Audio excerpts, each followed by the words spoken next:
Então, vamos para 8 de setembro. Separamos 2 álbuns aqui. Eu vou começar então, Michael pode apresentar o álbum Good, que, assim como anteriormente, já faço do loop as minhas palavras, né? Não ouvi, não gostei. Eu perdi aqui no chat a frase do loop, mas então, Morphine, Michael, 31 anos. Olha, surpresa, o Bueno tem o Morphine. Eu tenho todos no Morphine. Somos dois. Somos dois. Cara, Morphine, para quem não conhece, from Boston, Massachusetts, acho que eles anunciavam, né? At Your Service. Uhum. É um trio formado por um gênio chamado Mark Sandman, no slide bass, que é um baixo que ele tocava com slide, e o baixo dele tinha 2 cordas só, e nos vocais, um saxofonista chamado Dana Coley, que ele tinha mania, às vezes, de tocar 2 sax ao mesmo tempo, um barítono e outro alto. E nesse disco e no segundo, essa é a estreia da banda, nesse disco e no segundo eles têm 2 bateristas, o Jeremy Dupré, que era o baterista original, que por problemas de saúde não pôde tocar em algumas músicas, então tocou o Billy Conway em 2 músicas. No outro disco inverteu, o Jeremy Dupré tocou, parece que 2 ou 3 músicas só, e o Billy Conway assumiu de vez. Bom, o próximo disco da banda, que é o Cure for Pain, é o grande sucesso deles, mas tudo que tem lá já está ensaiado aqui. Então, uma banda de, que prestou atenção, baixo, sax e bateria, não tem guitarra, muita coisa de jazz, me surpreende o Myron não gostar, porque o Myron gosta de jazz. É um rock completamente diferente, eu gosto muito dessa banda, eu gosto muito desse disco aqui, eu prefiro o Cure for Pain, mas esse aqui é o meu segundo favorito. Tem uma edição, eu fiquei sabendo há pouco tempo que tem uma edição dele em vinil duplo e CD duplo com coisas extras e versões diferentes e tal. Eu não tenho, eu só tenho a versão normal.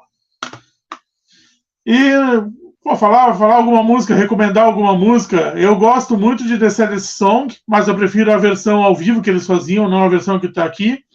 Mas todas elas, do começo ao fim, praticamente, cara, é um disco muito bom, que eles conseguem ter bastante variação.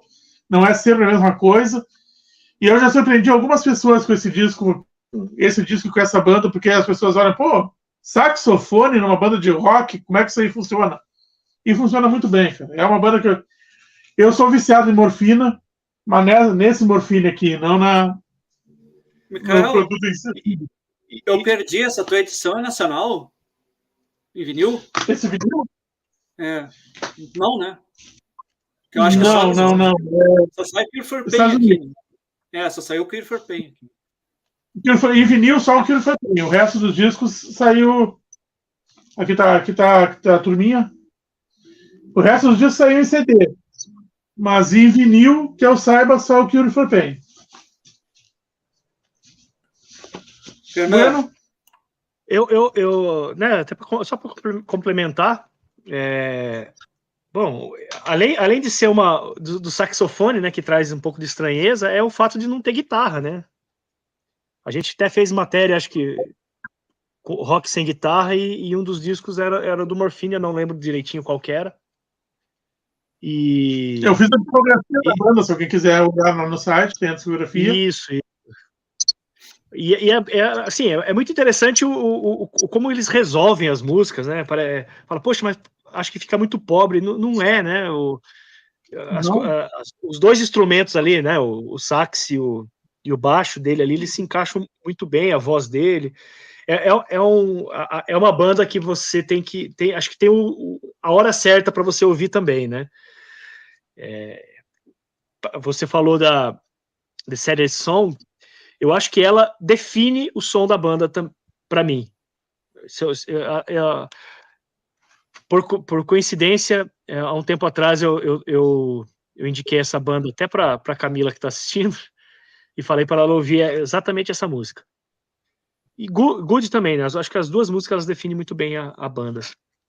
E eu até sugiro que as pessoas ouçam mesmo, porque é uma coisa bem diferente. Tem muito de jazz mesmo. E me remete muito aqueles clubes de jazz escuro, você sentado numa mesa tomando um copo de uísque. Umas 20 pessoas na plateia, o bar lotado, né? Lotado, né? Não, então, eu ouvi o Cure for Pain, porque o Michael, a gente dividia quarto, então era obrigado a ouvir, assim como o Michael foi obrigado a ouvir Yes e Genesis, né? E eu não gostei Que na bom, época, né? e eu realmente não tenho curiosidade de ouvir, porque eu tenho. Acho que é um preconceito mesmo com essa questão de ser jazz e não ser, né? Eu sou muito fã de jazz.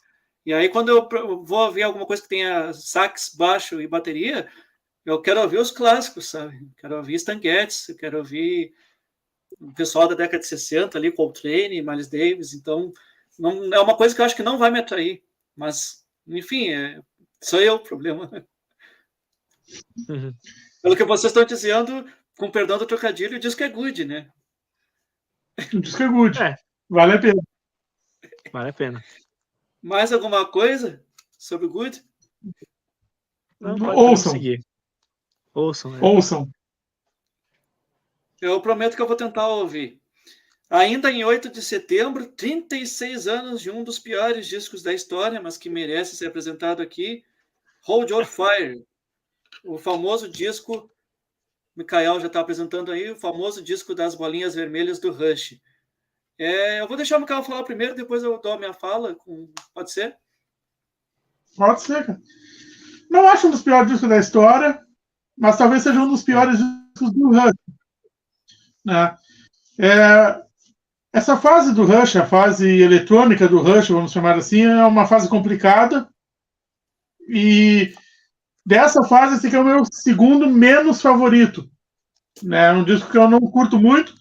Só que você olha, ele tem First Ten, tem Time Stands Still, tem Lock and Key, tem Mission, tem Turn the Page, tem Taishan, que é uma música que eu acho fantástica e que ninguém fala dela. Então, quando eu fizer a matéria das músicas justiçadas do Rush, como o Ronaldo fez do Iron Maiden, eu vou botar Taishan, que é uma música que eu gosto pra caramba e ninguém nunca fala dela, nem a banda, acho que nem a banda lembra que ela existe. Só que ela parece muito... Eu gostei da definição que o Bueno deu lá pro Momentary Lapse of Reason. Não dá pra dizer que é um disco ruim, mas perto dos outros discos da banda se torna um disco ruim. Se fosse de uma outra banda, neoprog dos anos 80, seria um topo de carreira. Mas pro Rush é um disco fraco, com um monte de música boa. Vai entender. É isso mesmo. Eu ia falar isso mesmo. É muito, muito parecida essa ideia com o que foi o Momentary Lapse of Reason.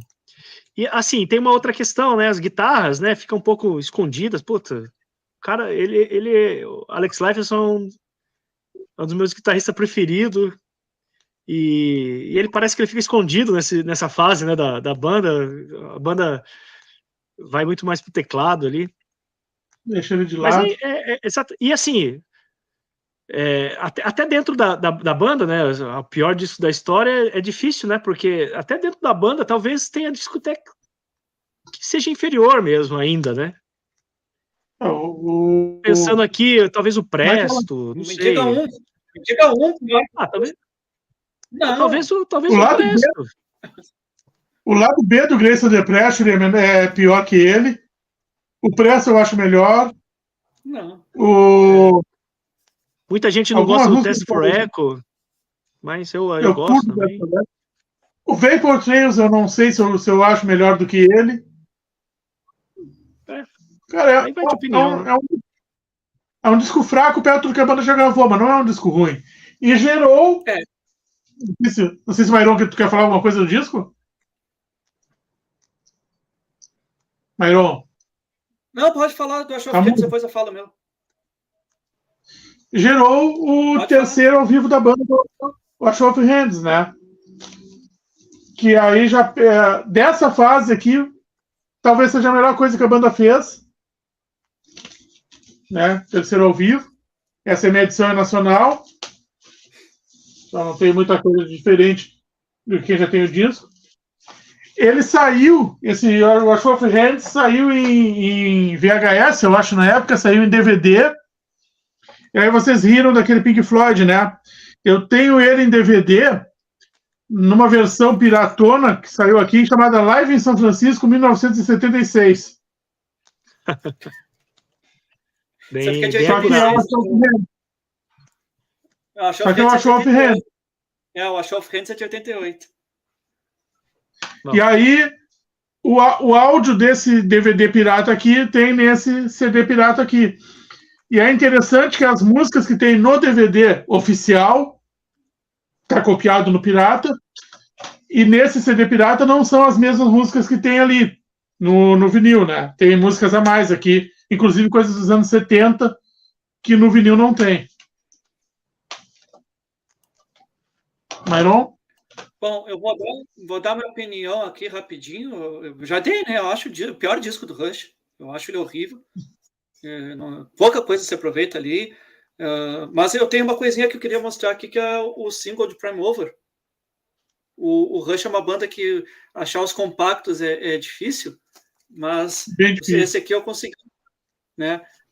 Tem Prime Over do lado e tem Taishan, cara, do lado B. Aí, ó. Então, Taishan, não sei se tu vai conseguir ver aí. Taishan. Taishan. Mas, enfim, é o que eu queria mostrar aqui. E aí, eu acho curioso que a promoção aqui também, esse aqui é um single canadense, e aí tá mostrando os shows que vai ter do Rush no Canadá, mas eu acho um disco tinhoso, assim, é lamentável que o Rush tenha feito isso, mas, enfim, né, leva o Asha of Hands, que também é o VHS que nos apresentou, bem ou mal, a gente já conhecia Rush e McCall do Tom Sawyer e do Jornal do Almoço, né? O MacGyver, o Jornal do Almoço.